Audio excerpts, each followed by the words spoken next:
L'échec des négociations en Guyane, la ministre qui reprend l'avion, la négociation a été malmenée? Écoutez, il n'y a rien de plus compliqué que d'aller comme ça jouer les pompiers de service sur un théâtre aussi compliqué d'un point de vue social. Pour bien comprendre ce qui se passe en Guyane, il faut mesurer l'ampleur de la méfiance vis-à-vis de l'État. Un État dont les Guyanais considèrent qu'il y a eu 30 ans, 40 ans de sous-investissement. Qu'est-ce que l'État vient proposer? Ils viennent proposer un plan d'urgence, 1 milliard d'euros. Mais ce que demandent les Guyanais, c'est de repenser complètement le rapport entre l'État et ce territoire qui est à 7000 km de la métropole.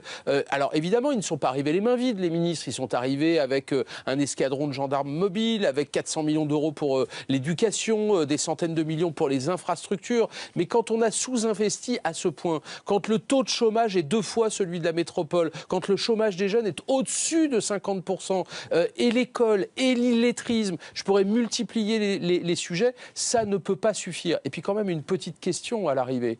Qu'est-ce que vaut la parole d'un gouvernement qui a à peine 2 mois d'espérance de vie? Et cette question-là, ils ne peuvent pas ne pas y penser, les Guyanais. Donc on peut arriver avec les bras chargés de cadeaux, chargés de promesses. Ils savent que ces promesses n'engagent que ceux qui les écoutent. Les ministres sont repartis. Je peux vous dire, pour avoir vérifié hier, que Matignon suit ce dossier-là comme le lait sur le feu, heure par heure. Il y a un conseil ministériel aujourd'hui d'urgence. Je ne serais pas étonné que les ministres partent là-bas assez vite.